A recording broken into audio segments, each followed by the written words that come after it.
Good morning class. तो आइए हम लोग आज पार्ट 2 देखते हैं संस्कृत शिक्षण शास्त्र के अंतर्गत संस्कृत भाषा कौशलस विकास। संस्कृत भाषा के कौशल का विकास। आइए सबसे पहले एतानी चत्वारि कौशलानि सन्ति, यानी संस्कृत भाषा कौशल के 4 कौशल होते हैं। यानी संस्कृत भाषा कौशल विकास जो होता है उसमें कितने एतानी चत्वारि, यानी इसके 4 कौशल होते हैं। करेक्ट है। पहला यहाँ पे देखिए, इसके लिए 2 कोडिंग आप लोग याद रखिएगा। LSRW, L से होता है आपका लिसनिंग, S से होता है स्पीकिंग और R से रीडिंग और W से होता है आपका राइटिंग। ठीक है, तो ये फुल फॉर्म है listening, speaking, reading and writing. यानी लिसनिंग श्रवणम, स्पीकिंग संभाषणम, रीडिंग पठनम और राइटिंग लेखनम। ओके, हिंदी में देखिए SBPL सुबोपले सुनना, बोलना, पढ़ना और लिखना, ये चत्वारि कौशलानि सन्ति। अब देखिए श्रवणम, श्रवणम पहला है सुनना, संभाषणम आपका बोलना, पठनम पढ़ना और लेखनम लिखना। ये 4 क्रम से चलता है, याद रखिएगा। भाषा कौशल का विकास कैसे होता है? क्रम से होता है, नहीं एक के बाद दूसरा। बच्चा पहले सुनता है, उसके बाद क्या करता है? बोलता है, और उसके बाद पढ़ता है, और उसके बाद लिखता है। सबसे ज्यादा जो है महत्वपूर्ण इसमें कौन माना जाता है? लेखनम। चूंकि लिखने में आपको विचारों की अभिव्यक्ति करना होता है और उसको क्या करना पड़ता है? अपने अंदर की जो कला है उसको सहेजना पड़ता है, वही नहीं। तो इसको ध्यान में रखिएगा। अर्थात देखिएगा, बोले हुए को सुनना, लिखे गए को पढ़ना, इन दोनों से विचार ग्रहण होता है। आप सभी को पता है कि सुनने और लिखने से क्या होता है? विचार का ग्रहण होता है, ग्रहणात्मक।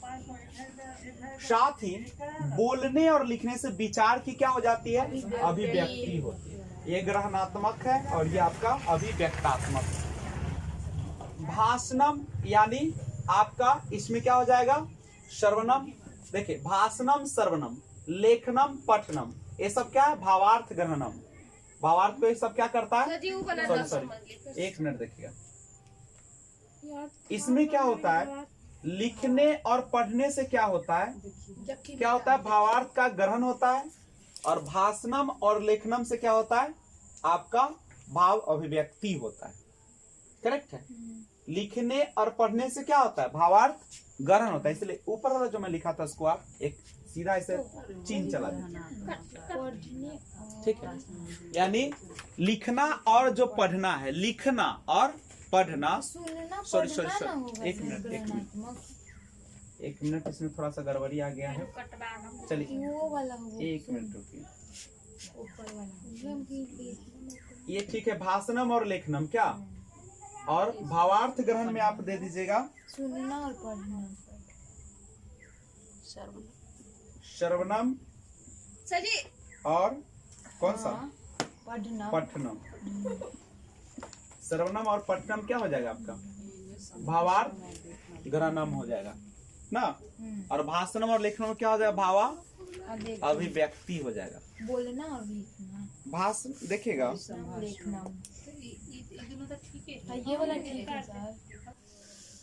भाषा कौशलम में आता है श्रवणम, संभाषणम, पठनम और लेखनम। ध्यान दीजिएगा, संभाषणम और लेखनम जो होता है अभिव्यक्तात्मक होता है, और श्रवणम और पठनम जो होता है आपका ग्रहणात्मक, अर्जना और अर्थबोध। ठीक है, याद रखिएगा।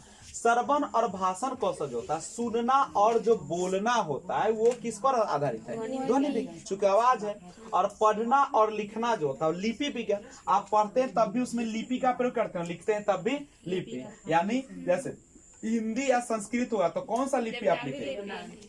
देवनागरी कीजिएगा। तो पढ़ना और लिखना दोनों में किस विज्ञान का प्रयोग किया जाता है? लिपि विज्ञान का। श्रवणम कौशलम उद्देश्यम श्रुतवार्थ ग्रहणम। देखिए श्रवण कौशल का जो उद्देश्य है वह श्रुतवार्थ ग्रहणम, यानी सुनकर अर्थ ग्रहण करना। परिभाषा देख सकते हैं, इदम भाषाया प्राथमिक कौशलम अस्ति। यह जो होता है भाषा का प्राथमिक कौशल होता है। अस उद्देश्यम श्रवणस अर्थ ग्रहणम, अस उद्देश्य में, इसका जो उद्देश्य होता है सर्वनस अर्थ ग्रहण, सुनकर अर्थ को ग्रहण करना। केवलम श्रवण में श्रवण कौशलम नास्ति, केवल श्रवण में जो है यानी सुनना जो है, सुनना कौशल नहीं है, केवल सुनना ही सुनना कौशल नहीं है। ठीक है, यानी केवल सुन लेना ही क्या श्रवण कौशल है? बिल्कुल नहीं। ठीक है, अपितु प्रवक्तायाः आशयस्य ग्रहणमेव श्रवण कौशलम अस्ति, अपितु प्रवक्ता के आशय को ग्रहण करके सुनना ही कौशल है। समझ गए? यानी कि जो बोल रहा है उसके आशय को ग्रहण कर लेना, अर्थ को समझ लेना, अर्थ को जान लेना, उसका बोध समझ लेना, ये क्या कहलाता है? श्रवण कौशल। केवल श्रवण में श्रवण कौशल नहीं है, केवल सुनना ही श्रवण कौशल नहीं है, बल्कि यह जो है प्रवक्ता के आशय को ग्रहण करना श्रवण कौशल है। ठीक है, आपको उसका आशय भी समझ में आना चाहिए। ऐसा नहीं कि केवल सुन लिए तो आप कहते कि श्रवण कौशल है।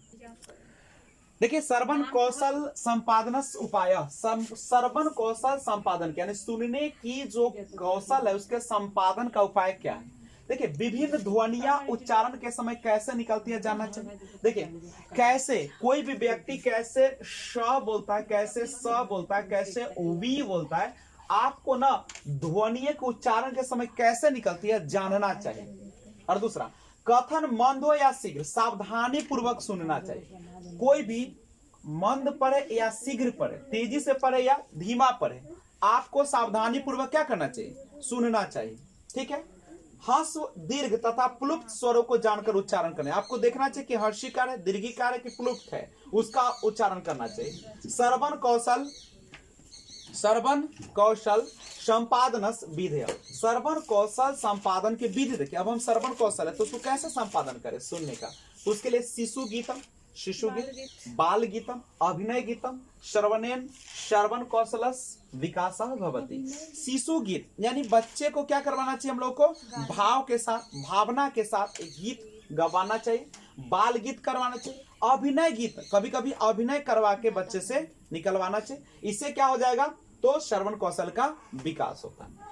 कथा माध्यमेन, कथा के माध्यम से कभी कभी क्या होता है, कथा आप बोलते हैं, कहानी सुनाते हैं तो उसके माध्यम से बच्चा सुनता है। आदर्श वाचन माध्यम, कभी कभी अच्छे अच्छे विचार को व्यक्त कीजिए। पाठ सहगामी माध्यम, कभी कभी पाठ सामग्री जो होता है उसके माध्यम से। तो इन तमाम चीजों से, पाठ सामग्री में क्या आ जाएगा इसमें? जैसे रेडियो आ जाएगा, नहीं ऑडियो आ जाएगा, वीडियो आ जाएगा, ये सब क्या हो जाएगा? सुनने का एक साधन हो जाएगा। श्रवण कौशल साधन, देखिए श्रवण कौशल के साधन कौन है? गुरु मुखेन, सुनने का जो कौशल का साधन पहला गुरु का, गुरु के द्वारा बोली गई बातों को सुनना। मित्रेन, मित्र के माध्यम से। आकाशवाणी, रेडियो से। क्या? दूरदर्शन, दूरदर्शन के माध्यम से, टीवी से। ध्वनि मुद्रण यंत्र, कोई ध्वनि जो आवाज निकालते उसके माध्यम से। ठीक है, तो आज इतना ही रखते, अगले क्लास में इसको आगे बढ़ाएंगे। श्रवण के बाद भाषणम कौशलम। ओके, जय हिंद।